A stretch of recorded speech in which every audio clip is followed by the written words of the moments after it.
29 November পর্দা উঠছে অনূর্ধ্ব-19 Asia কাপের। দেশ ছেড়েছে বাংলাদেশ দল।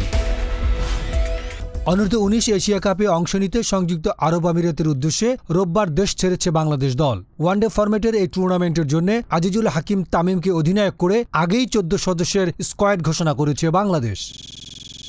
চলতি মাসের শেষ দিকে আমিরাতে শুরু হবে অনূর্ধ্ব-19 এশিয়া কাপ। তামিমের নেতৃত্বাধীন দলের সহ অধিনায়ক জাওয়াদ আবরার। গতবার খেলা ক্রিকেটারের মধ্যে আছেন মারুফ মৃধা এবং শিহাব জেমস। মূল দলের 14 জন ছাড়াও স্ট্যান্ড বাই রাখা হয়েছে 4 জনকে। 19 নভেম্বর পর্দা উঠবে অনূর্ধ্ব-19 এশিয়া কাপের টুর্নামেন্টে। বাংলাদেশ আছে এ গ্রুপে। একই গ্রুপে থাকা অন্য দলগুলো হল শ্রীলঙ্কা, আফগানিস্তান ও নেপাল। বি গ্রুপে ভারত, পাকিস্তানের প্রতিপক্ষ সংযুক্ত আরব আমিরাত ও জাপান।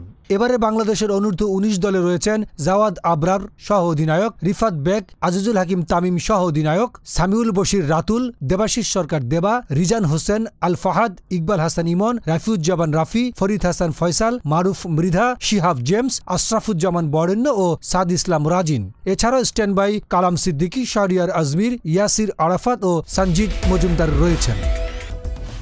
গণমানুষের আওয়াজ।